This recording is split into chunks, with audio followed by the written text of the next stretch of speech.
Good morning. The committee meets today to consider the nomination of Mr. Derek Chollet to be Undersecretary of Defense for Policy and Ms. Cara Abercrombie to be the Assistant Secretary of Defense for Acquisition. I would like to thank the nominees for their service to the United States and their willingness to assume these important roles. I would also like to welcome the guests and family members who are here today. Mr. Chollet, I welcome your wife, Heather, and children, Lucas and Aaron. Ms. Abercrombie, I welcome your husband, David, your mother, Michelle, and father, Scott.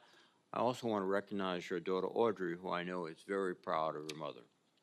The committee is grateful to your families for the continued support of your service. Mr. Chollet, you have been nominated for a critical position in the Department of Defense. The Undersecretary of Defense for Policy serves as a principal advisor to the Secretary of Defense, leading the creation and coordination of national security policy within the department. You are well qualified for this role, having served in a number of key leadership positions in the Pentagon, the State Department, and the National Security Council. I would like to know how your interagency experience, including your current role as counselor of the State Department, has prepared you for this role. If confirmed, you would lead defense policy at a consequential time. There is a common understanding that the future of our national security is tied to the success of our competition with China. This competition is occurring across every field of national power, military, economic, political, technological, and more, and across every region of the world. To maintain our edge, the Department of Defense must dedicate urgent and sustained attention to each of these efforts. In particular, U.S. defense leaders must evolve the way we compete with China. The Department of Defense has long built its competitive mindset around the idea of winning in an armed conflict and deterring China through military dominance. That may no longer be enough. The game has changed, and our capacity for outright victory through military strength should not be our only measure of success. The Defense Department needs to better understand how China is competing, develop new tools for competition, and integrate our activities with those of our allies and partners. Mr. Chollet, I would ask for your views on how the department should pursue these efforts. We also are in the midst of the greatest test of the NATO alliance since World War II. Throughout the war in Ukraine, a formidable number of our allies have joined together to support Ukraine on the battlefield and impose cost on Russia. We are at a pivotal moment in the war, and I would like to know your views on the U.S. military posture in Europe and how the U.S. and our allies should regard the global security environment moving forward.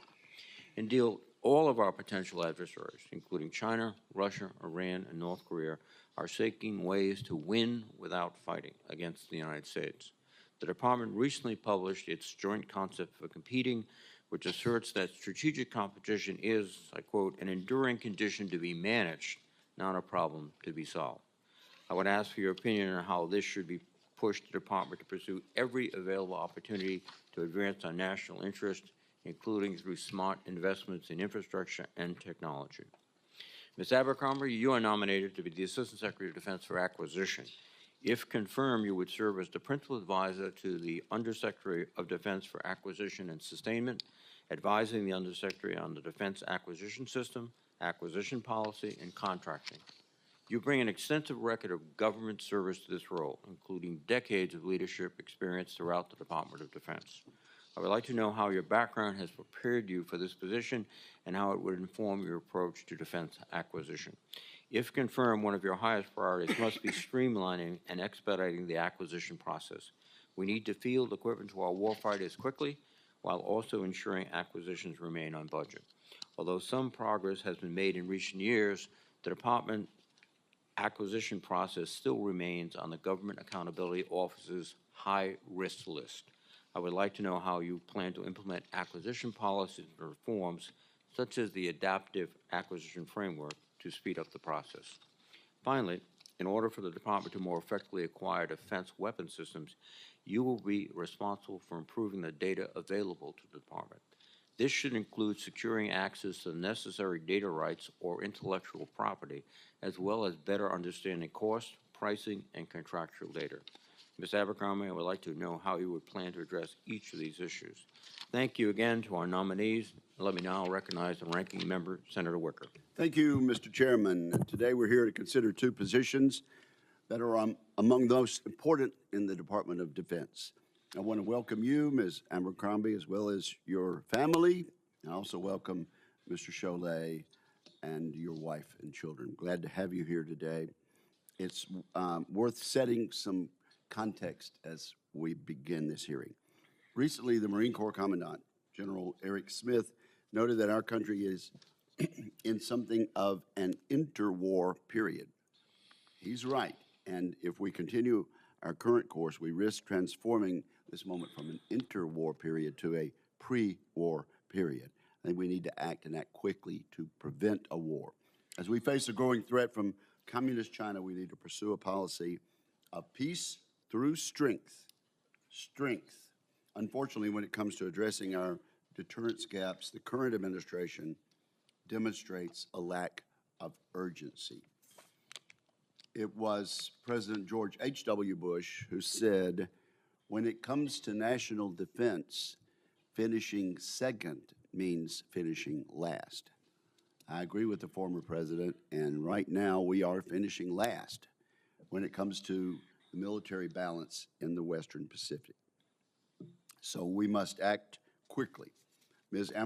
Abercrombie, you have been nominated to the post of Assistant Secretary of Defense for Acquisition. You've had decades of experience in the Pentagon to prepare yourself for this position.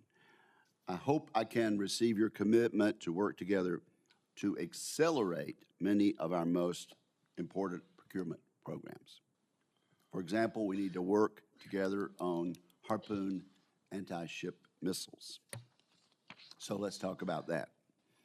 Mr. Chollet, you've been nominated to serve as Undersecretary of Defense for Policy, the third-ranking position in the department.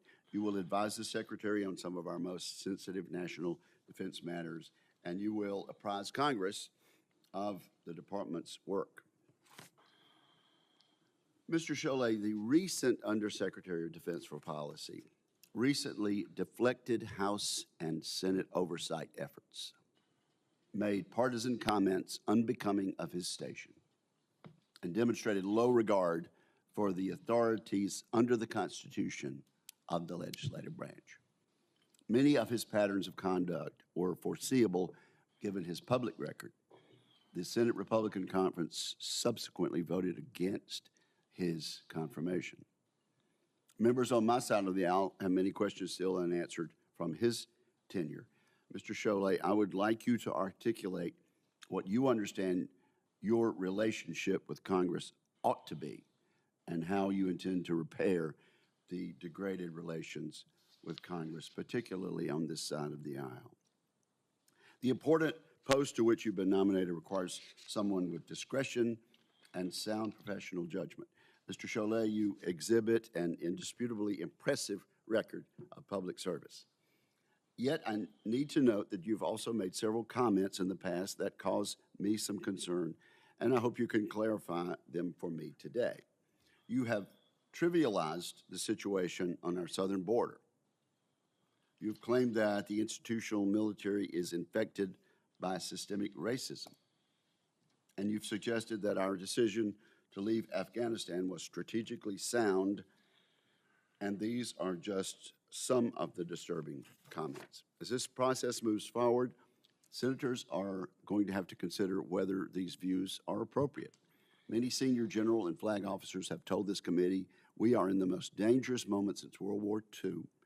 I appreciate the opportunity to discuss these comments with you in more detail and receive a full accounting of your views and qualifications. But for now, thank you both for being here, and we look forward to hearing your testimony. Thank you, Mr. Chairman. Thank you, Senator Wicker. Mr. Chollet, you're recognized for your opening statement.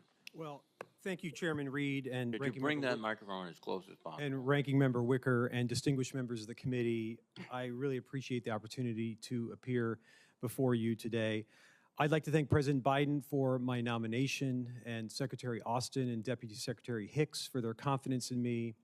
I would also like to thank Secretary of State Blinken and all of my teammates at the Department of State for being such terrific colleagues over the last 2.5 years and for all they do every day around the world on behalf of the American people.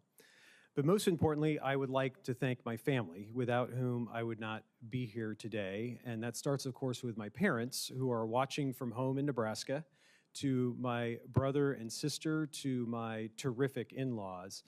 But most important, of course, I owe my greatest thanks to the family that is with me here today. My son, Lucas, my daughter, Erin, and my wife, Heather Hostetter. They inspire me every day. They have given me their full support and made so many sacrifices as I have pursued this career of public service. Quite simply, I could not do this without them. Mr. Chairman, members of the committee, there is no more sacred mission than that of the U.S. Department of Defense to keep Americans safe and to protect our interests abroad. I am deeply humbled at the prospect of returning to the Pentagon to work with the inspiring men and women of our armed forces. As the administration's national security strategy makes clear, we are living in a decisive decade. This is a moment as challenging and complex as any we have faced in our modern history.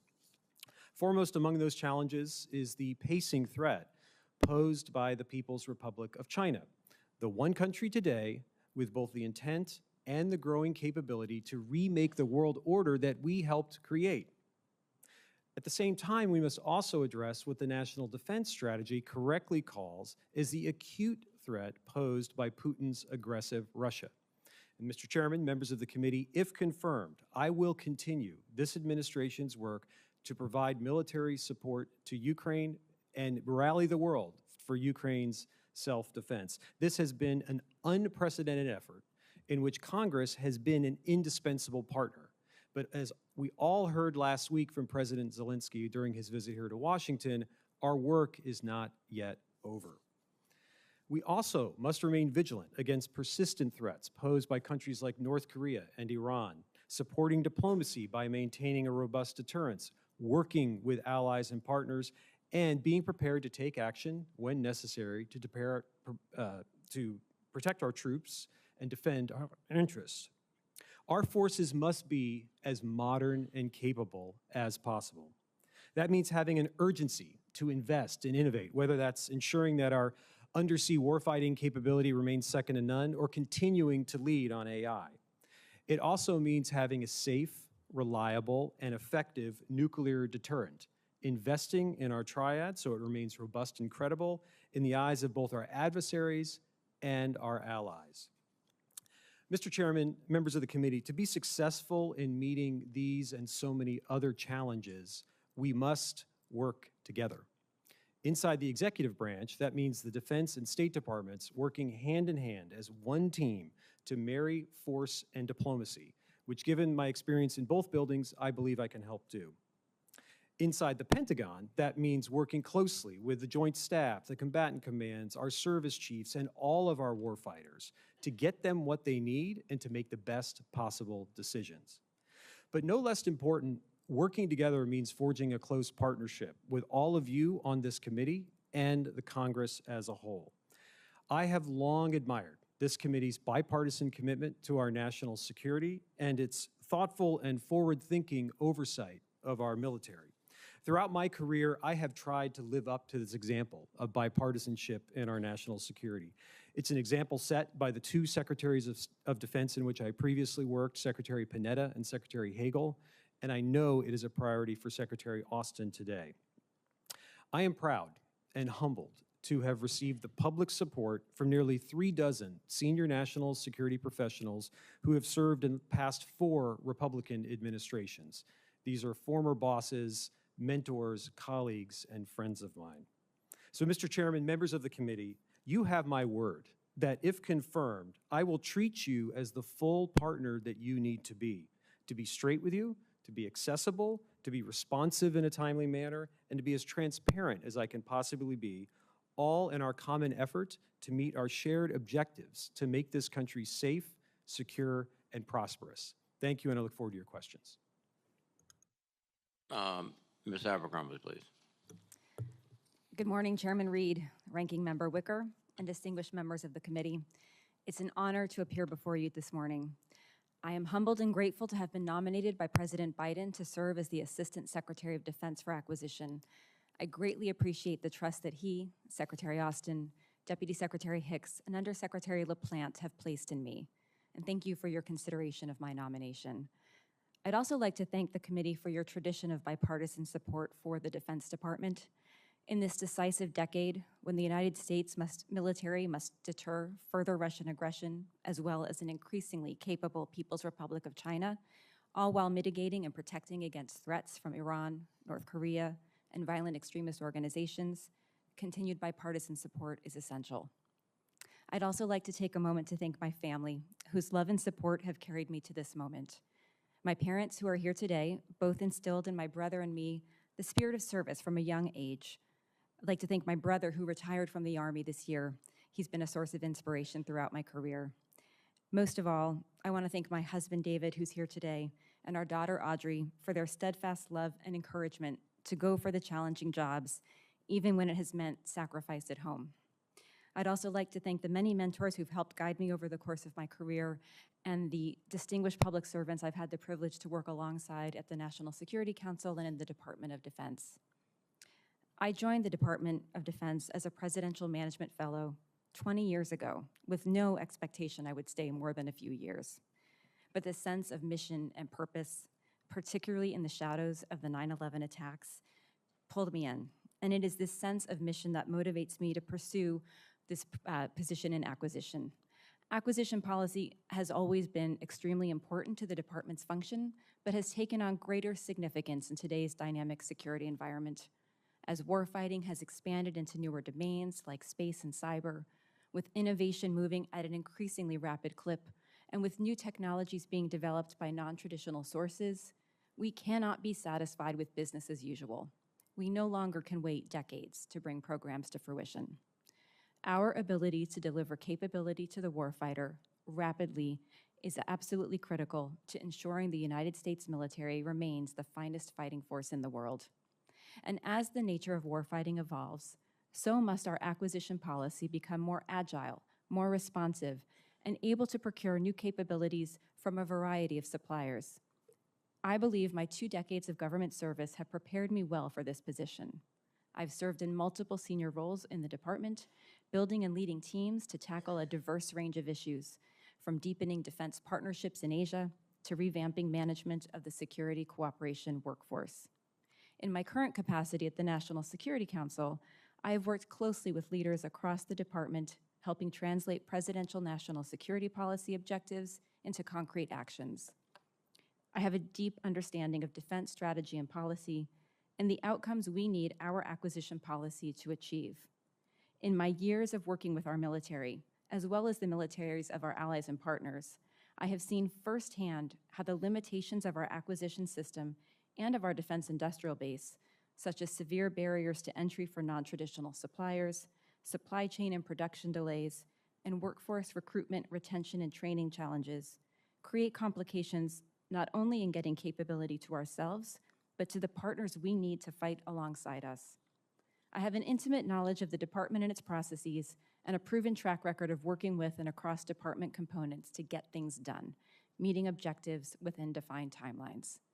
If confirmed as the Assistant Secretary of Defense for Acquisition, I will bring to bear this expertise, my personal credibility with stakeholders across the department, and the leadership and management experience to head the talented OSD acquisitions team and ensure it evolves and adapts policies and practices to support not only the warfighter of today, but the warfighter of the future.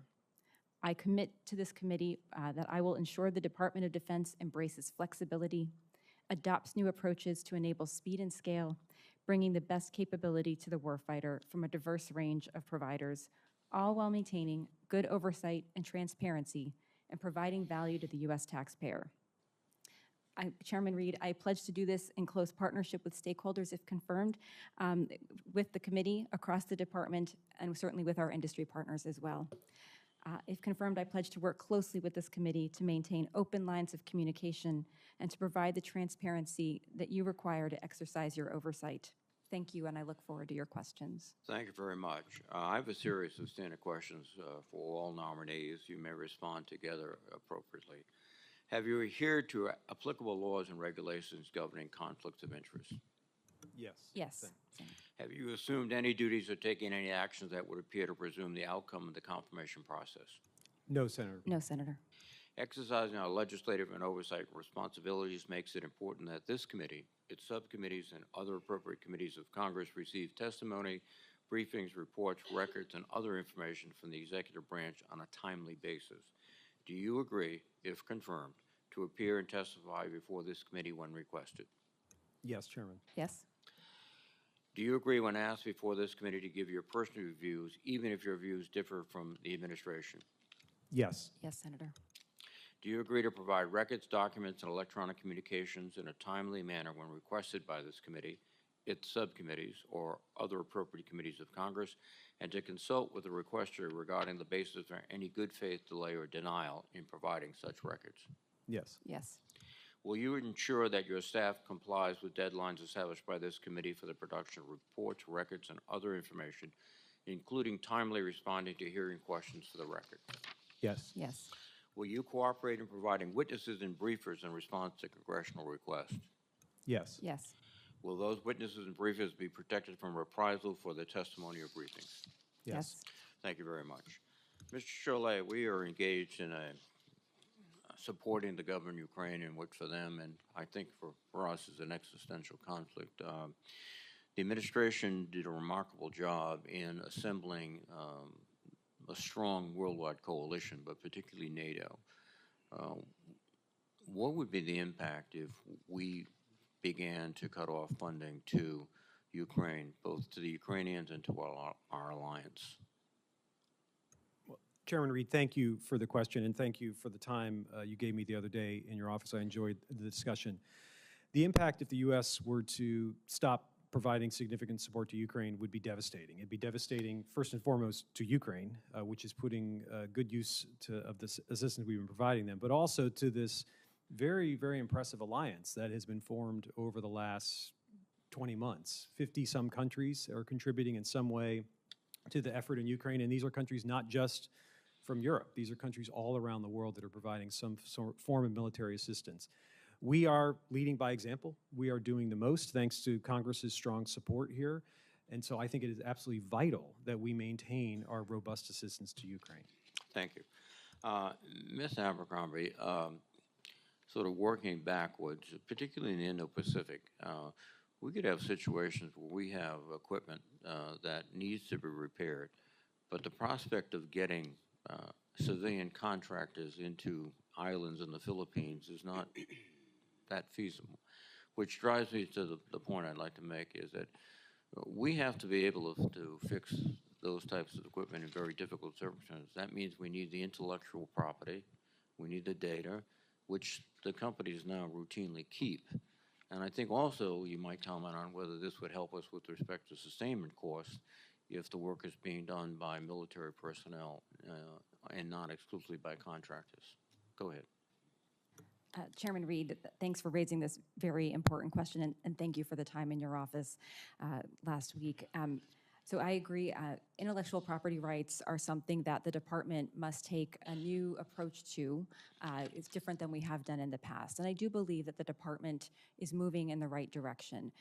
But if confirmed, Senator, what I would pledge to do is make sure the workforce is making adequate use of the flexible acquisition policies that we do have in place for software acquisition to make sure we're building that discussion in from the beginning of the contracting process.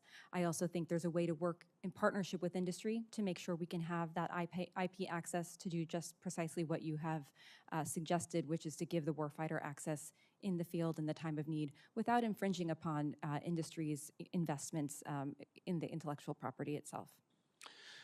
Thank you.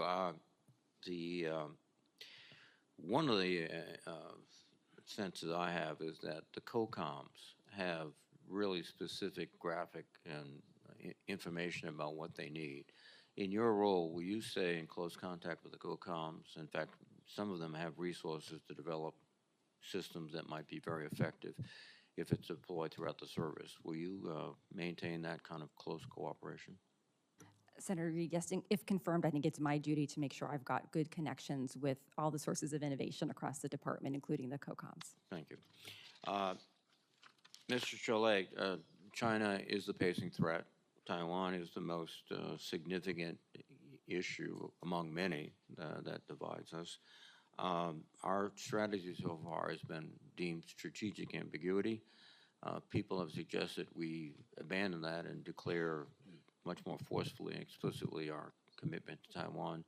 Avril Haines, before, has commented that this would be deeply destabilizing and would solidify Chinese perceptions that the U.S. is bent on constraining their rise and produce more aggressive behavior. What is your sort of take on that? Thank you, Chairman Reed. I agree with the DNI on the importance of strategic ambiguity. It has served us quite well for several decades now as we have worked to provide critical military support to Taiwan, guided by the Taiwan Relations Act. I should say that this is an area where Congress has been a leader since 1979 and the passage of the Taiwan Relations Act. So if confirmed, I would look forward to working with all of you to ensure that we're doing whatever we can to provide support to Taiwan, because the freedom of that democracy is absolutely critical to our interests. I have just a few seconds left, so this may be more of a comment than a question, but there's a very difficult dynamic going on. To the extent that we build up Taiwan, and it looks as if it becomes more and more impregnable, it might force the Chinese to do something dramatic and aggressive. How do you want Churn to balance that very difficult dynamic? It is a very difficult dynamic, but I think the facts show that the PRC is building up capability at a very alarming rate to threaten Taiwan. It's important for the United States to work with Taiwan to maintain deterrence across the Taiwan Strait, and if confirmed, that will be one of my missions. Thank you very much. Senator Wicker, please. Thank you very much. Try to cover a lot of things. Ms. Abercrombie, more than $44 billion has been appropriated for weapons to support Ukraine since the start of the conflict a year and a half ago. Yet a recent fact sheet shows that 62% of the funds have not even been put on contract.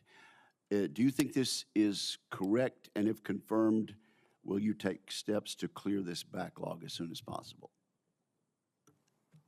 Senator Wicker, thank you for your question, and thank you for the time in your office last week. If confirmed, Senator, I will absolutely commit to you that I will focus on ensuring we are contracting using all the funds that Congress has appropriated for the Ukraine backfill effort and for Ukraine itself and getting those on contract. My understanding in speaking with the Department of the Army is that they have at least a 60% contracted rate going forward. But Senator, I pledge to look into that if confirmed across all the services. Hope we can solve that. I understand from our experts that a few hundred harpoons on Taiwan could significantly blunt Chinese amphibious advances. But the contracting timelines for harpoons have been far too long, and senior leadership has not exerted any pressure to fix this problem. How can we fix this problem? And do you agree that just a few hundred harpoons would be a significant help to Taiwan? Senator, my understanding is based on prior positions is that indeed harpoons would be a very effective weapon system for Taiwan, and agree with you that the contracting process has taken far too long. If confirmed, I pledge to take a hard look at the FMS programs with Taiwan and look at ways we can shorten the contracting timelines through conversations with industry as well as with the partner, and take a look at foreign military sales improvement overall. Okay, I hope you will get back to us quickly on that. And I'll make that specific request. Absolutely. In writing for this hearing. Now, Mr. Chollet, you and I had a very nice conversation too. You had a role with the State Department with regard to the withdrawal from Afghanistan. Is that correct? Senator, again, thanks again for the time the other day. I really appreciated the conversation. As a senior advisor to Secretary Blinken, I'm sort of a utility infielder for the Secretary. So during the evacuation, it was an all-hands-on-deck exercise, and I did whatever I could to try to solve problems, which included working mainly with our allies and partners as we were coordinating this multinational effort of the evacuation. In an interview with George Stephanopoulos, the president said, and I quote, "If there's American citizens left, we're going to stay and get them out." The question was, would the U.S. troops stay beyond August 31st? if there were still Americans to evacuate. The president's response was in the affirmative. When did you realize that the president was not going to do this? Well, Senator, thanks for the question. My memory is that the president received a unanimous recommendation from his advisors to have all of our troops out by August 31st, which was, of course, several months after the original May 1st deadline to have all of our troops out under the Doha Agreement. That, in fact, did not happen. Sorry, sir. That said, all of our work to get the people out of Afghanistan who have wanted to leave, and there was 120,000 during the evacuation in August of 2021. It's been in the neighborhood of 15,000 since then, and that's in a situation where the United States does not have a presence on the ground. There's no embassy, there's no Americans there, and it's been a very intensive effort to get those who served alongside with us out of Afghanistan. Okay, well, the fact is, and I'd like for you to supplement your answer on the record, please, sir. The president did, in fact, withdraw all U.S. troops without evacuating all the Americans who wanted to leave. So I'll ask you to supplement that answer on the record. Did you say in response to an Associated Press quote about the southern border, quote, that this is a security threat is preposterous and not supported by the evidence, unquote? Did you say that? Senator Wicker, I don't recall that comment, but what I can tell you is I believe that we need to have a safe and secure border. We are not there yet. The Defense Department plays a critical supporting role to the Department of Homeland Security, Customs and Border Protection. I know Secretary Austin just recently has augmented the troops down to help assist with the southern border. And so if confirmed, that is something I would continue to work on. Okay, so you, at least now, you do believe that the situation on the southern border is a security threat, and you, that you at DOD now will have a specific role to counter the cartels there on the southern border. Senator, yes, what I believe is that DOD plays a critical supporting role to other agencies and state and local partners in helping secure that border. If confirmed, I will continue to ensure that it plays that role. Thank you, sir. Thank you, Mr. Chairman. Thank you, Senator Wicker. Senator Sheen, please. Thank you. Congratulations, Mr. Chollet, Ms. Abercrombie. Excuse me. Congratulations on your nomination. Thank you to both of you and your families for your willingness to continue to serve this country. Mr. Chollet, I really have appreciated your engagement in the Western Balkans during your time at the Department of State. It's not lost on me that another conflict in Europe at this time would be particularly problematic. And I know that you were very important in helping to bring Kosovo and Serbia to the table to try and address the conflict between those two countries. And part of ensuring that peace in the region is NATO's KFOR force. And I wonder if you could talk about how you see working with General Chollet and U.S. European Command to ensure that KFOR both has the resources that it needs and looks at whether there needs to be an expanded mission given the recent violence in the northern part of Kosovo.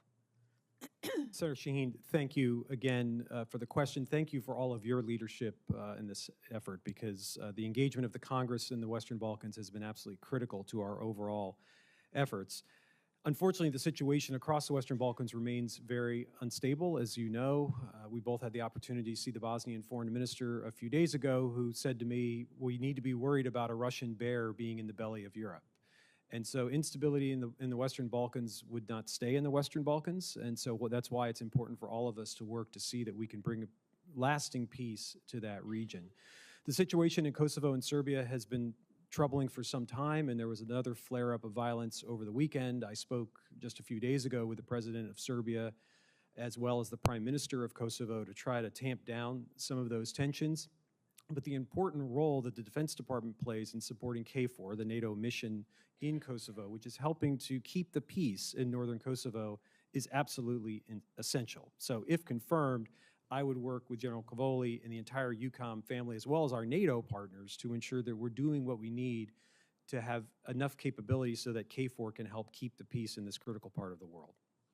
Well, thank you. And as we think about the need for other peacekeeping forces in the Balkans, obviously the EUFOR mission is very important in Bosnia-Herzegovina, and they are coming up on another reauthorization that needs to happen at the UN at the end of October. Can you talk about the prospects for that reauthorization? Sure, thank you, Senator Shaheen. I had an opportunity to speak with the Bosnian foreign minister about this the other day. I think the prospects are looking better, although we are not there yet. We still have some time before that authorization will happen. Last year, it was a close-run thing, and so I can tell you that from the State Department perspective right now, we are working hard to ensure that that EUFOR mandate gets expanded or gets renewed in Bosnia. Thinking about, if confirmed, a Defense Department angle, it's to ensure that we are doing whatever we can from a DoD perspective to ensure that we're trying to keep the peace in Bosnia. Well, and as the foreign minister pointed out, if EUFOR fails, then NATO would be a last resort, which I assume would not be something that some of the elements in Bosnia-Herzegovina would be interested in seeing. Senator, that's absolutely right. Thank you. Ms. Abercrombie, you've talked about the challenge of balancing the commercial technology services that are available and the department's need to use those. One of those efforts that got a lot of attention was Starlink's role in the Ukraine war. So how can we ensure that if there are commercial contracts with the department, that the decisions made about how those services are used are based on policy that the department and this country believe are in the best interests of the department, not in the best interests of a commercial entity? Senator Shaheen, if confirmed, my first priority is looking after the American warfighter, and absolutely, I think going into the contracting process, baking that in from the get-go is absolutely necessary. And this is an evolving environment where we are working more closely with commercial providers, and that's a discussion we need to have upfront and to be mindful of the requirements we have going into the conversation with industry. Thank you. Thank you, Mr. Chairman. Thank you, Senator Shaheen. Senator Fisher, please. Thank you, Mr. Chairman, and thank you, Ms. Abercrombie and Mr. Chollet and your families for stepping forward to continue to serve your country. I appreciate that. Mr. Chollet, China remains the pacing threat that we face, and do you believe that the department is appropriately postured to meet that threat? Senator Fisher, thanks for the question and thanks for the time the other day in your office. I really appreciated the conversation. I know that the Defense Department is working hard at getting at that threat. If confirmed, one of the first things I will do on the job is open up the hood and make my own assessment of how we are doing. But I know that there's been a tremendous amount of investment and energy put into this. But the PRC, as you said, is rapidly innovating and modernizing, and that's why it is the pacing challenge we face for this century. How do you believe the department should balance the readiness that's needed today with the modernization that we have to look for in the long term? Thanks for the question. We have to have the urgency to innovate and invest, and we need to ensure that we are investing in the future. So it is a very difficult balancing act. It's one that will be foremost on my mind if confirmed in this position, because of course we have the threats of today that are very urgent and complex, but even more concerning are the threats of tomorrow. How do you think the department should prioritize those investments? Well, I think in some ways it's going to be case by case because it's going to be balancing risk across regions, across priorities. My sense from looking at it from the outside across the river over the last several years is it's been balancing it relatively effectively, thanks to the cooperation and support and the leadership of many in the Congress. I think in the Indo-Pacific, for example, the Pacific Deterrence Initiative has been a very great innovation, and I'm glad the Defense Department has invested so much in its recent budget in PDI. How much risk would you be willing to assume? And how do you balance that? Or are you risk averse? Oh, we're going to have to balance some risk. There's no question. I mean, there's risk in whether we're looking at what we're doing in Europe to help support Ukraine, whether we're doing in the Indo-Pacific, building up our alliances and partnerships and posturing ourselves to deter the PRC, or the risk we live with every day in the Middle East. It's a constant effort to try to balance risk and get it right. What are your thoughts on the National Defense Strategy? I think the 2022 National Defense Strategy is quite strong, and I think it's a natural continuation of the 2018 National Defense Strategy, which to my mind was a pivot point from the counterterrorism, global war on terror, 2 decades more or less, to this new era of great power competition. So I see continuity between 2018 strategy and 2022. I know that the National Defense Commission is getting its work underway to assess our implementation of the strategy. I know the commissioners, many of the commissioners quite well, and have spoken to them at length, and so I'll look forward to cooperating with their efforts as their work proceeds. Well, let me continue on the National Defense Strategy, and then I'll get to the commission also.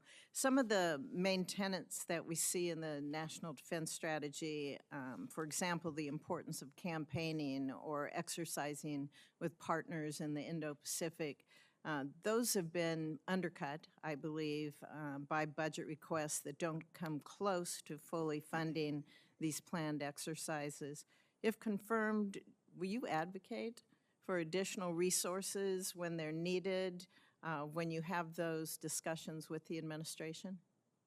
Senator Fisher, thanks for the question. Yes, I believe that one of the most important things we can do in the Indo-Pacific is to ensure that we have the strongest alliances and partnerships possible. There has been a lot of progress made over the last 2 years to develop those relationships further and create new configurations of partnerships through AUKUS and the Indo-Pacific Quad. But absolutely, I will fight for those resources if confirmed. How do you think we can better strengthen those alliances? When we're watching what's going on in Ukraine and the NATO alliance that we have there, my concern is when something would take place in the Indo-Pacific region, we won't have the strength of as many allies as we currently have. And you brought it up in your opening comments that we currently have seen formed and strengthened in Europe with Ukraine. So how are we going to strengthen those partnerships in the Indo-Pacific to make sure that not only they continue, but that they continue to be built? Senator Fisher, I think it's absolutely critical that we strengthen and build the muscle tissue of those alliances and partnerships in the Indo-Pacific. I'll just cite 3 examples, recent ones. The work we've been doing with the Japanese and the Koreans in the trilateral format, trying to strengthen the ties between the 2 of them, but also trilaterally has been critically important. Second, AUKUS, of course, is an innovative game changer, strategic pivot that is very, very important. We need to work together to implement that and get the optimal pathway off and running. And then third, the Indo-Pacific Quad, which this administration has elevated to the leaders level, and it's become more and more an engine of our work in the Indo-Pacific. Those are 3 examples. There's many others that, if confirmed, I need to work to ensure that we're moving the ball downfield. Okay, thank you. Thank you, Mr. Chair. Thank you, Senator Fisher. Senator King, please. Thank you, Mr. Chairman. Mr. Chollet, you're in a key position, and it seems to me that policy, we're at a moment, you talked about 18 and then 22, the strategies and the shift, but we need to have a shift toward the new kind of warfare. And I'm concerned that electronic warfare, cyber, and the vulnerability of some of our major assets have to be taken into account. I mean, it's a cliche, but I worry that we're preparing for the last war. What is your sense in terms of the adequacy of our defense in terms of electronic warfare, cyber, hypersonics? Senator King, thank you for the question, and thanks for your leadership and advocacy on that issue set. It's very, very important. I think the National Defense Strategy does stress the importance of those domains and ensuring the United States is both investing the resources and having the right strategy to get at the threats in those areas. I remember well from when I previously served in the Pentagon 10 years ago, Secretary Panetta giving a very important speech talking about Cyber Pearl Harbor, which was one of the first efforts of a SecDef to talk about cybersecurity from a Defense Department perspective. I know there's been a lot of good work underway thanks to the support and leadership of the Congress on these issues. And so if confirmed, I'd look forward to working with you and seeing how we can advance this issue. I remember using the image of a cyber Pearl Harbor myself. I'm not sure whether I stole it from Panetta or he stole it from me, but in any case, it's an absolutely critical element of looking forward. I think one of the strengths you bring to this is your experience in the State Department. Alliances are our asymmetric advantage. China has customers, we have allies. And to the extent we can continue to build on those alliances, particularly in Asia and in the Pacific, do you agree that that's one of the most important strategic and policy developments, both from the Defense Department point of view, but also from the Department of State and the U.S. government? Oh, absolutely, Senator King. This is our strategic advantage. It's an enduring advantage that we have. We need to not just tend to those alliances and partnerships, but make them stronger and expand them out. When I previously served at the Pentagon as the Assistant Secretary for International Security Affairs, I covered the Middle East and Europe and the Western Hemisphere and Africa. And I spent most of my waking hours working with our foreign partners on those are what we're doing together, either through alliances or through strong partnerships. I think there's a big piece of the job that I have been nominated for, and if confirmed I would do, that I think of as defense diplomacy, working with our allies and partners in conjunction with the State Department to ensure that we are doing what we can to cooperate, to give them resources, and to find ways we can work together to solve common problems. One of the most important policy questions you've already touched on is Taiwan, and the challenge, it seems to me, and we can discuss this further, not in this setting, is the line between deterrence and provocation. We want to deter the Chinese Communists from any kind of violent attack on Taiwan. On the other hand, we don't want to take steps that would provoke it. Let me turn to you, Ms. Abercrombie.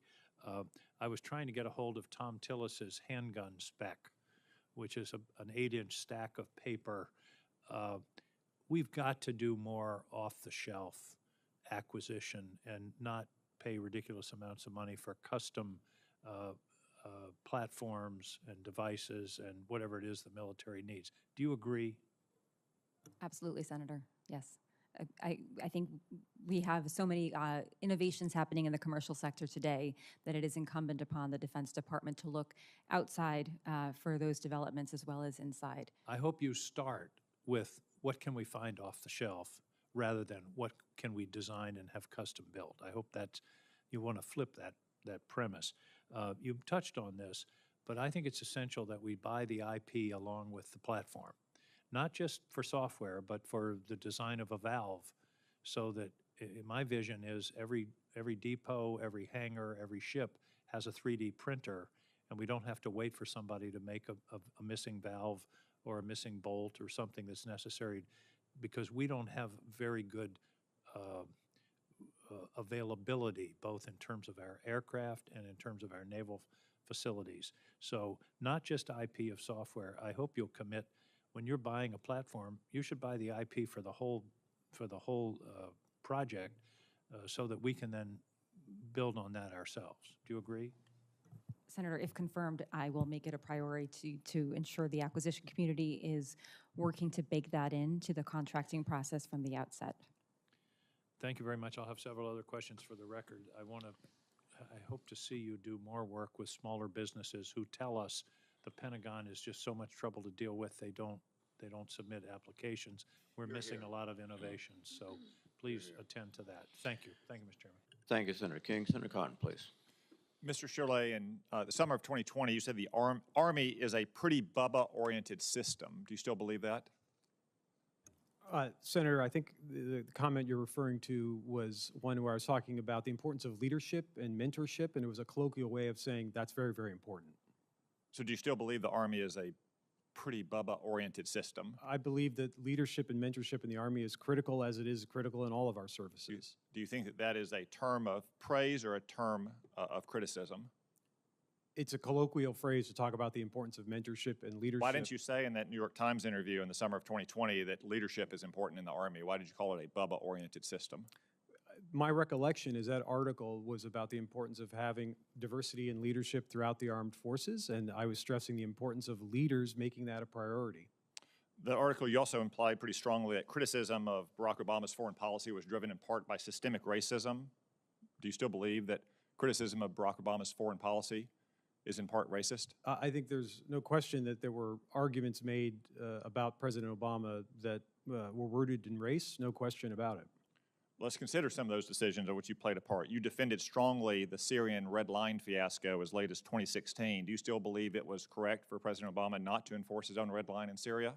I believe it was an accomplishment for the United States working with a multinational coalition to get 1,300 tons of chemical weapons out of Syria. Relying on Vladimir Putin. It was an accomplishment to get 1,300 tons of chemical weapons out of Syria, Senator. You obviously didn't get it all out of Syria because Bashar al-Assad later gassed his own people again, didn't he? He used chemical weapons which were made out of chlorine, industrial chemicals, which was not part of his chemical weapons program. Do you believe it was correct for Donald Trump to enforce Barack Obama's own red line when he bombed Bashar al-Assad after gassing his own people? I believe it was important for the United States to engage in the counter-ISIL campaign, which began in the fall of 2014. So yes or no, did you support Donald Trump's decision to enforce Barack Obama's own red line? I don't recall that decision. You don't recall bombing Syria during Donald Trump's presidency? In that specific incident, Senator, I don't recall. So one thing that Barack Obama did 10 years ago was toss the decision to bomb Syria to Congress, looking for a scapegoat. Obviously, he did not submit the decision to bomb Libya to Congress in 2011. What's the difference? Why did we need congressional approval to bomb Syria in 2013 but not Libya in 2011? Senator, I can't speak for President Obama on this. You were on the White House staff at the time in 2011, right? I was, Senator. I was not part of that decision with President Obama. I can say what's your view of that question? Do you think we needed congressional approval to bomb Syria? At the time, I supported I wasn't part of the decision, but I supported President Obama coming to the Congress to get the support of the American people to whether or not we, the United States, were going to intervene in a civil war in Syria. Do you think the intervention in Libya was wise policy? Senator, I've written extensively about the lessons learned of our intervention. That's why I'm asking you here publicly. At the time, I did believe it was the right policy, yes. So you don't believe it anymore? I believe at the time, given the circumstances we face, it was the right policy. So Barack Obama has said publicly that Libya is a mess. Privately, I won't say what he said since there are young children in the audience, but it ends with show and it starts with SH. Do you agree with President Obama's retrospective assessment? I believe about what kind of mess Libya is? Thanks, Senator. I believe that the aftermath of the Libyan war, including until today, unfortunately, with this terrible, devastating natural disaster with the dam breaking, killing thousands of Libyans, is an aftermath of that Let me ask you this. So we withdrew support for a pro-American ruler in Egypt, Hosni Mubarak, and he was toppled. We bombed a de facto pro-American leader in Libya, Muammar Gaddafi, and he was ultimately removed from power. We did not bomb an anti-American dictator in Syria, Bashar al-Assad. Can you explain that series of decisions in the Arab Spring? Why it seems like we always toppled the pro-American rulers there and we sided with the anti-American pro-Iran rulers? Senator, again, thanks for the question, and I have thought and written extensively about this. I believed at the time, and I believe now, it was a correct decision not to intervene directly in that Syrian civil war, but it was also the correct decision to intervene directly to conduct the counter-ISIL campaign, which the United States began with the support of Congress in the fall of 2014. Okay, let me turn to your judgment on a contemporary matter. So the Biden administration has been racked by unwarranted anxiety about threats of escalation in Ukraine. So members of this committee in both parties have repeatedly pointed out how there's been one weapon system after another, the latest one being ATACMS, that President Biden has refused to send to Ukraine, only to reverse himself 3 or 6 or 9 months later. A long-standing pattern. In retrospect, do you agree there's any weapon system that the Biden administration should have sent earlier than it finally ended up sending him? Or do you think it's pitched a perfect game on every decision? Oh, I don't think anyone presumed there's been a perfect game pitched, for sure, but I am satisfied with the amount of assistance that the United States, with the support of the Congress, has provided. I didn't say if you're satisfied or the overall. I'm saying that there's been probably at least a dozen different weapon systems. The latest ATACMS, F-16s, Abrams tanks, cluster munitions, in which the Biden administration has ruled them out, only to turn around and deliver them 3, 6, 9 months later. Is there any specific weapon system that you think the Biden administration made a mistake on, that it ultimately delivered and it should have delivered earlier? Senator, I'm proud of the administration's record on providing an unprecedented amount of assistance to Ukraine, $44 billion. My time's up. I would take that as a no, and yet another example of the bad judgment you've displayed for a very long time on these critical foreign policy questions. Thank you, Senator Cotton. Senator Hirono, please. Thank you, Mr. Chairman. I asked the following two initial questions of all nominees who come before any of my committees.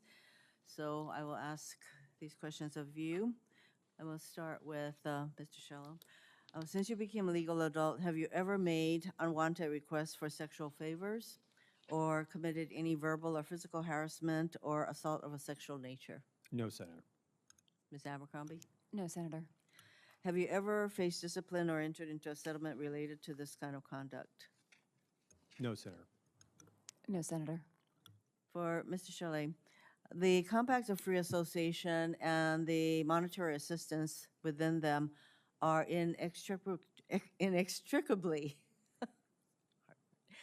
tied to U.S. Indo-PACOM posture and national security. Are you familiar with the compacts and their purposes? Senator Hirono, thanks for the question. I really appreciate our time the other week talking about this and many other issues in your office. I am very familiar with the so-called COFA agreements and their critical importance to our security. Good, because can you expound a little bit more about why these compacts are of critical importance, and even as we are pretty much negotiating those compacts even as we speak? We Can you indeed are. expound a little bit more on why they're so important? Sure, Senator. These compacts help provide critical access to our forces and personnel throughout the Pacific Islands, which, given the challenges we are facing in the Indo-Pacific, particularly emanating from the PRC, that access is absolutely critical to our security. And especially as we are very focused on the Indo-PACOM AOR, that our agreements with the compact nations, Palau, Micronesia, and I'm sorry, Marshall Senator. Islands. Very important. Thank you. So for you again, missile technology has rapidly developed and perhaps now has even outpaced our policy process. As our adversaries modernize, we must adapt to ensure strategic locations like Hawaii are protected. How do you believe that DoD can improve its policies regarding cruise and hypersonic missile defense of the homeland? Senator, thank you. And thank you for your continued advocacy on this issue set. Obviously, the defense of Hawaii and defense of Guam are absolutely critical to our security. My understanding, Senator, is that Hawaii has the same protection as the 49 other states.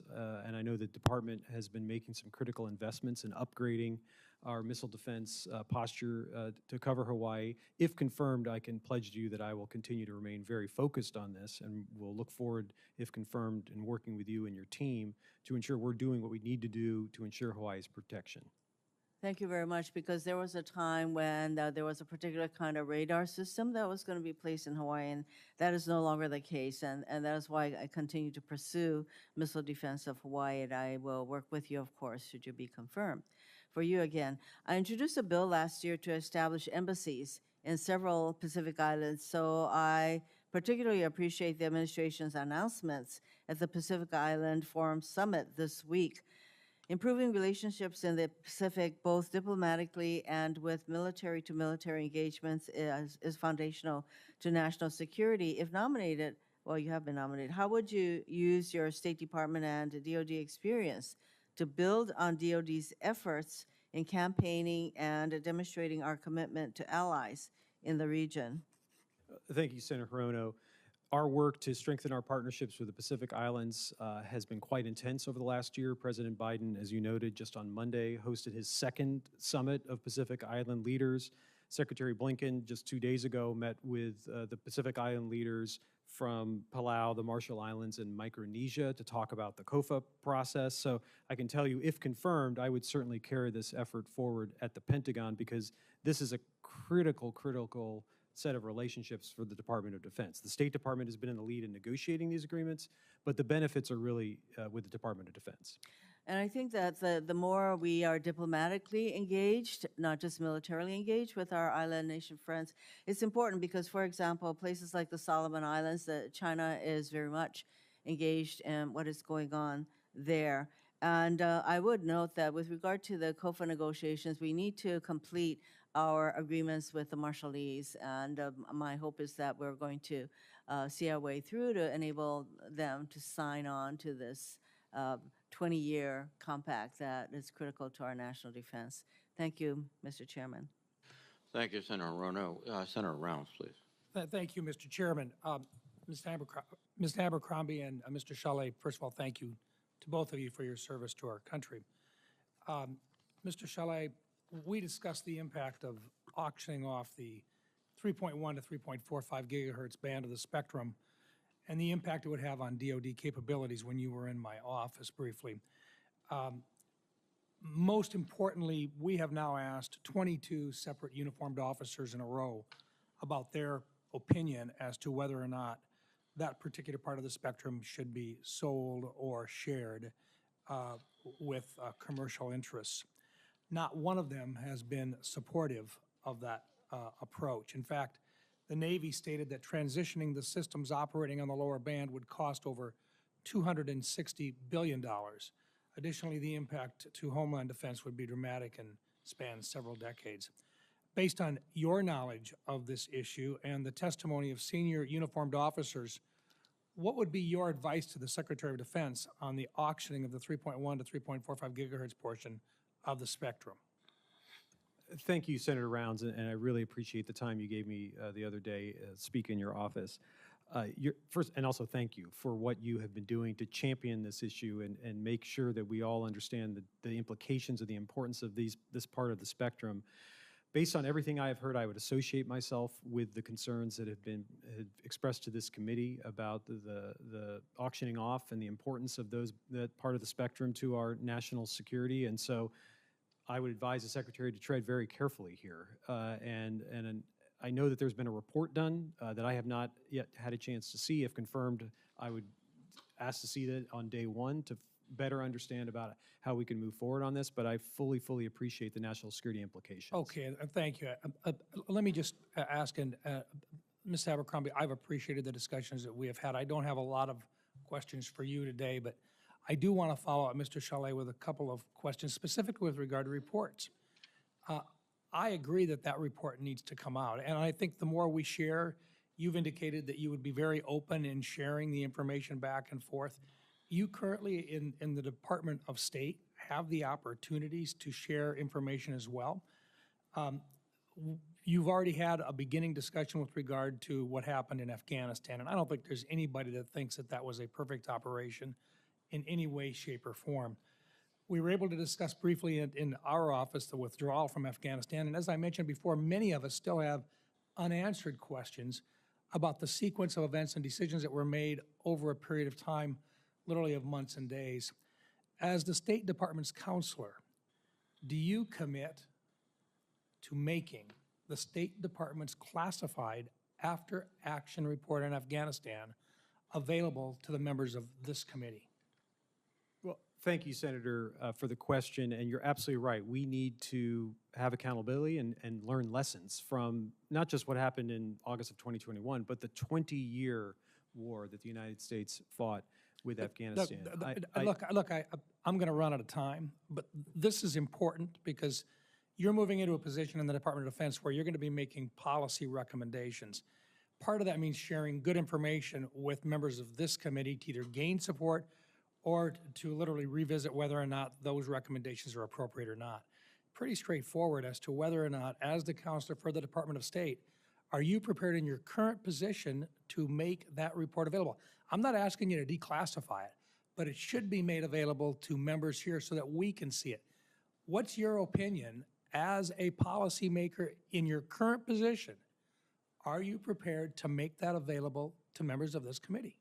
Senator, as you know, the State Department has provided that report to the Oversight Committee, the Senate Foreign Relations Committee, as well as on the House side, and also published portions of that report on the web, on the State Department website. I would commit to you to taking it back to my State Department colleagues and noting your desire That's to fair. have that committee. Would you be prepared to take that back and to have the report back to us prior to a vote on your confirmation? Senator, it's not my decision on whether or not to share these reports, but I certainly will take back your question and advocate on behalf. I believe we should be as transparent as we can be with Do you the believe that Congress that on should this. be made available to this committee? It was members of the Department of Defense that actually were participating that day in Afghanistan when we lost 13 members. Absolutely, and I think every day about the 2,400 lost and the 13 lost at Abbey Gate. The reason why I ask it is this is a test. This is a test to find out whether or not in the future you would also work with us on getting the information that we need to either question the policy recommendations that you've made or to support those policies. I think this committee does a great job on a bipartisan basis, but we've got to be able to have the information to make those recommendations and learn the reasoning behind them. Do you understand the reason why I'm asking for that report to be made public and the reason why I think it's so important that you be in a position to comfortably be able to go back to the bosses and to say, we need to make these reports available so that they can either support or ask questions about the decisions that are made? Senator, I can commit to you that I will take that back to my State Department colleagues and make the case. Okay, thank you, Mr. Thank you, Mr. Chairman. Thank you, sir. Senator Rounds. Senator Warren, please. Thank you, Mr. Chairman. Mr. Chollet, Ms. Abercrombie, it is good to see you both here. Congratulations on your nomination. Welcome to your family, and thank you very much for the many years that you've both put into public service. When the U.S. military operations kill civilians, we damage our reputation, and it becomes a national security liability. And that's why I worked with DoD to create Civilian Protection Center of Excellence as part of a comprehensive plan to address this problem. The State Department is also enhancing oversight to make sure that U.S.-provided weapons don't contribute to civilian harm. This is progress, real progress, but there's still more that needs to be done. In May, CENTCOM conducted a strike in Syria that may have resulted in the death of a farmer and a father of 10. It took a litany of press coverage to convince the Joint Special Operations Command to finally open up a civilian casualty credibility assessment report 2 weeks later. This approach is only one of the many instances where the public have come to doubt DoD's credibility. Mr. Chollet, do you agree that it is important for our investigations to be regarded as credible around the world? Senator Warren, thank you for the question. Thank you for the time in your office the other day and your leadership on this issue, as we've discussed multiple times. Ensuring that the United States military does whatever it can and has the capabilities it can to prevent civilian casualties is critical. I believe the U.S. military is the most effective fighting force in the world in doing so. But whenever there are instances in which there have been civilian casualties, it's important to have a credible investigation of that. Okay. You know, a key way that these investigations could be improved and the results more trusted by communities that were affected by casualties is for DoD investigators to work with civil society organizations on the ground as they work to uncover what actually happened. When I visited Ukraine last month, I was impressed by how closely their military works with civil society organizations to prevent and respond to civilian casualties. It can help improve investigations, and it can help save lives in the long run. Mr. Chollet, will you commit to ensuring that DoD works more closely with civil society organizations when reviewing and responding to allegations of civilian casualties? Senator Warren, thanks for the question. I know the Defense Department has revamped its efforts and tried to add some capability to understand the civilian casualty question whenever there is an instance that may have occurred. Working with civil society organizations is absolutely critical. If confirmed, I will dig into this and work toward that objective. Okay. You know, in 2018, Joint Staff Review found that 58% of acknowledged cases of civilian harm originated from civil society organizations and external investigations, more than half. And yet, too often, DoD has seen outsiders as the enemy rather than as the valuable resource that they can be. It's clear that we still need more progress, that DOD needs to do more on engaging civil society and helping improve its credibility in this area. I am very glad to hear you say that you will take the lead in this because we're depending on you to get this right. Ultimately, this is good for America's military, this is good for our nation, and it helps us all around the world. Thank you very much, Mr. Chollet. Thank you, Senator Warren. Senator Ernst, please. Yes, thank you, Mr. Chair, and thank you, Mr. Chollet and Ms. Abercrombie for being in front of us today, and I want to thank your families as well for their support. So, Mr. Chollet, I'll start with you. I have consistently worked hard to lead bipartisan and bicameral efforts to counter Iran, and I am very upset that the Biden administration continues to put more Americans at risk through their strategy of appeasement, which has emboldened Iranian aggression. So, Mr. Chollet, you currently serve as the State Department counselor, and during your tenure with the State Department, hired a Miss Ariane Tabatabai, whom we've recently learned was part of an Iranian government information operation. And according to reports, Ms. Tabatabai sought feedback from Iran's foreign minister on conferences she attended and in testimony she provided before Congress.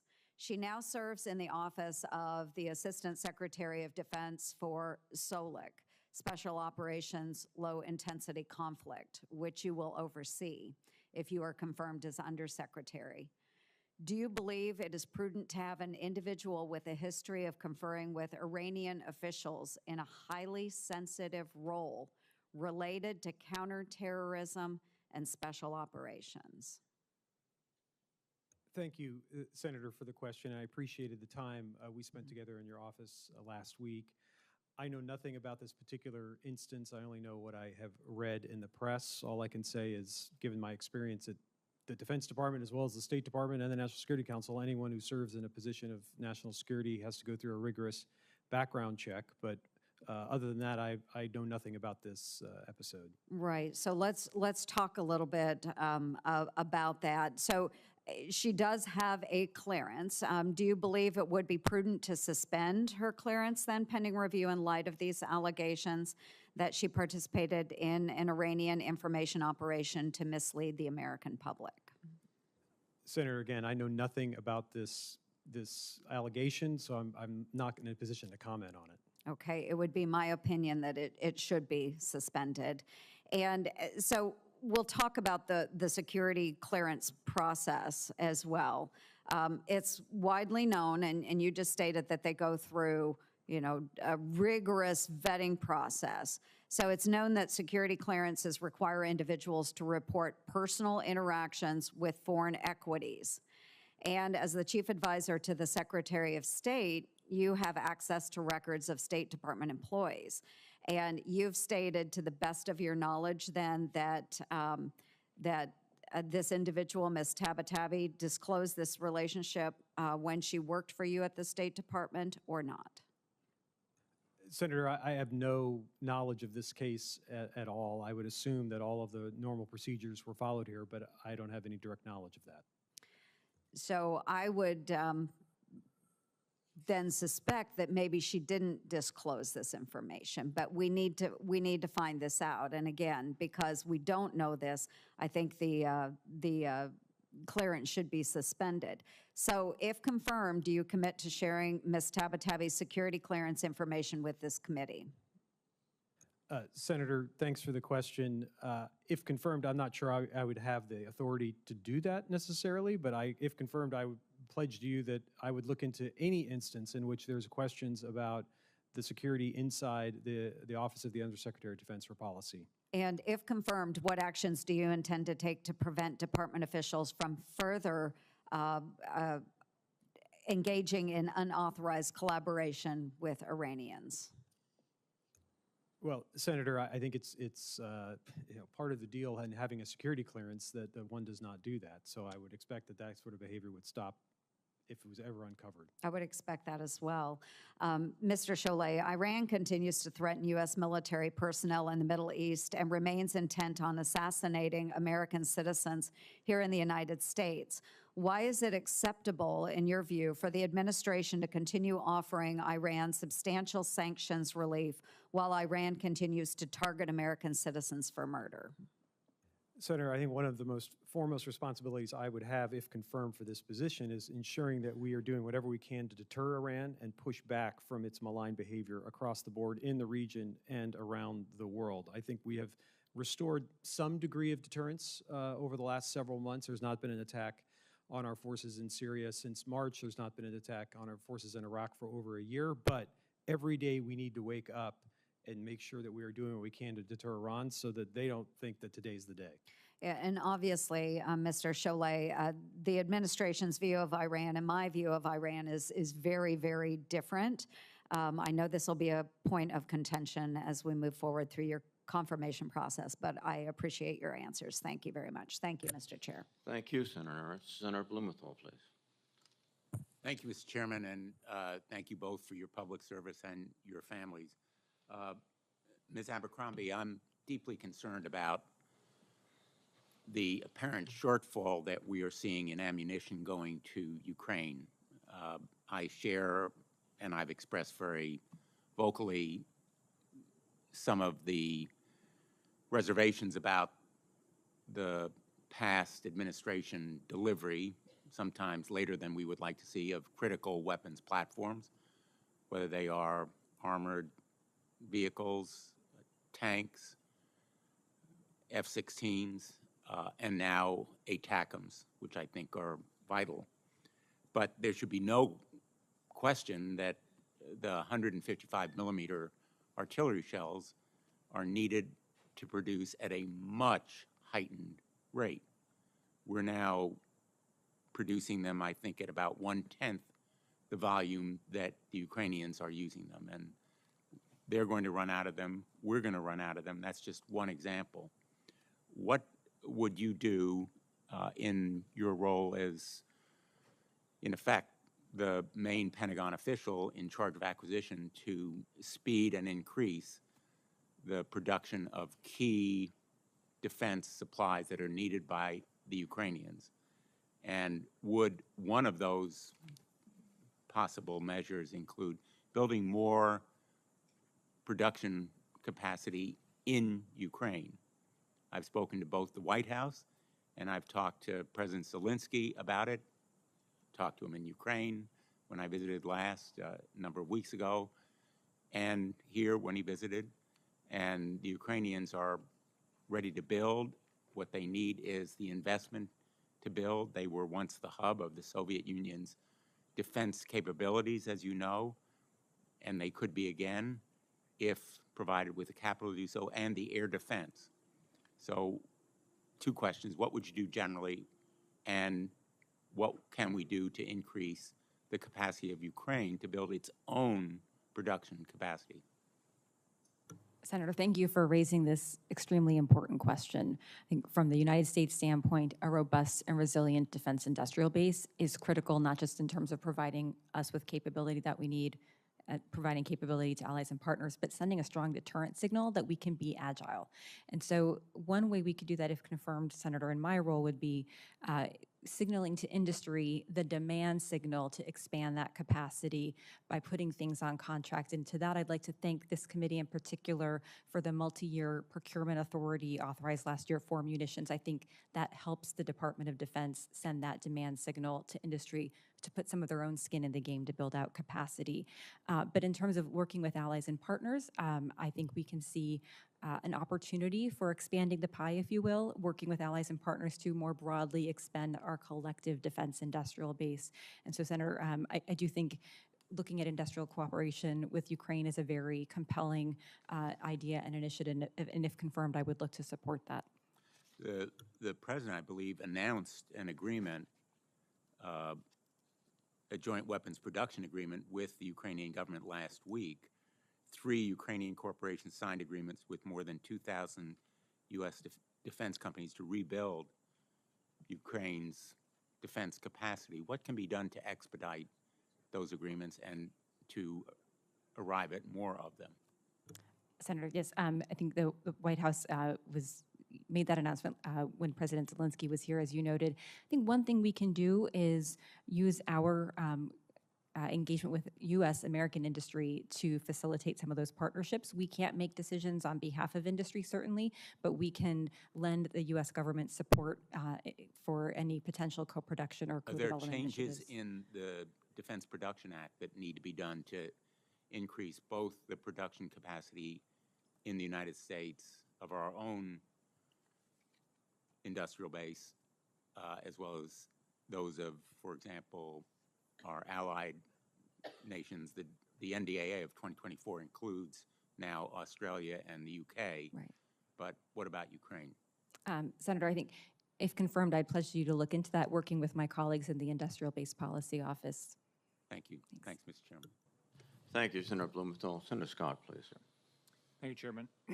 First off, congratulations on your nominations. Thanks for your willingness to serve. So my first question is for Mr. Chollet. So you've spent a great deal of your career at the State Department, so congratulations on that. And I think you've served the entire Biden administration. During the Biden administration's time in office, here's what's happened. Russia's waged a war in Europe with its horrible invasion of Ukraine. The United States was humiliated by President Biden's botched withdrawal from Afghanistan, which left $80 billion of U.S. military equipment in the hands of the Taliban, allowed Communist China to gain an even stronger foothold in the Middle East, and took the lives of 13 U.S. service members. Communist China has increased its unacceptable bullying of our allies and partners in the Indo-Pacific. They're threatening Taiwan. They're disrespecting the sovereignty of the Philippines with illegal land use in the West Philippine Sea. North Korea has resumed ballistic missile testing.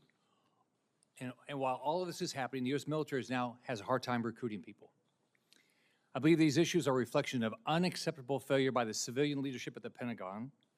Our service members are patriots who are willing to give their lives for our freedom, but they're being failed by current civilian leadership and policy.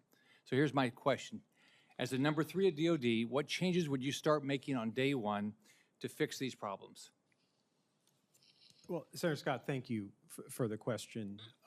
Look, I think that I see things a bit differently in terms of where we are in the world, in terms of our posture in the world. I look across the Indo-Pacific, the Middle East, and Europe, and I see in Europe a NATO that is stronger, larger, and more united than it has been in my professional lifetime.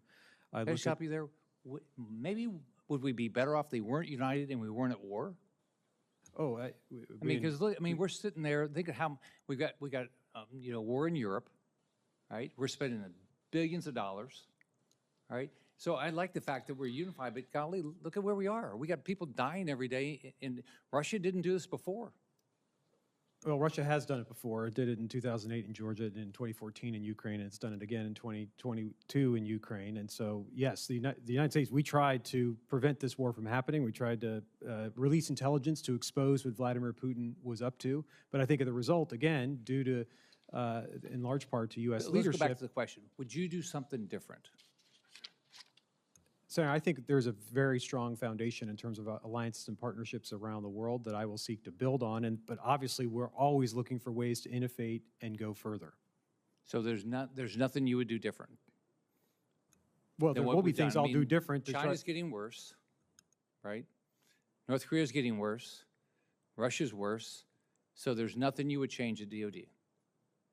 Oh, if confirmed, one of the first things I'll do is assess the situation and fully understand what we could be doing differently, particularly when it comes to advancing our alliances and partnerships. We can't change China or North Korea or Russia, but what we can do is make sure that we are better positioned by the United States alone, but also working with our allies and partners to deal with the challenges those countries pose. You don't think we can deter them? Oh, we absolutely can deter them. We must deter them, in fact. So what would you do? What would you do to deter them? Well, so it starts with investing in ourselves and ensuring that the Defense Department and the U.S. military, our war fighters, have what they need to be a modern, lethal, capable force. It all starts with deterrence. We need our adversaries to wake up every day and say to themselves, today's not the day. What would you do to change the recruitment? Well, Senator, I would work closely with my colleague in personnel and readiness as well as the services to understand what role policy would play in trying to help meet this recruitment challenge, which no question there is across 3 of the 5 services, or 4 of the 5 services. Yeah, 4 of the 5. Thank you. Ms. Abercrombie, so I've been up here 4.5 years. Every time somebody comes up from DOD, I ask, why can't you figure out how to get our military providers to get equipment done quicker? Everybody says they're going to go back and look at it. Oh, they're going to try.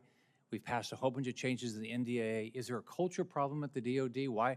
If you did this in private business, I mean, you wouldn't keep your job because doesn't seem like it's getting better.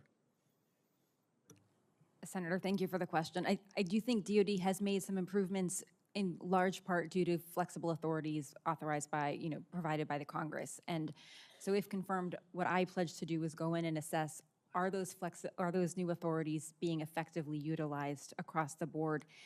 If not, I will work to make sure the workforce is getting the training and the signals from the top that this is important for us to do. And I would also further assess if any additional changes might be required and would pledge to come back to the Congress seeking those changes. Thank you.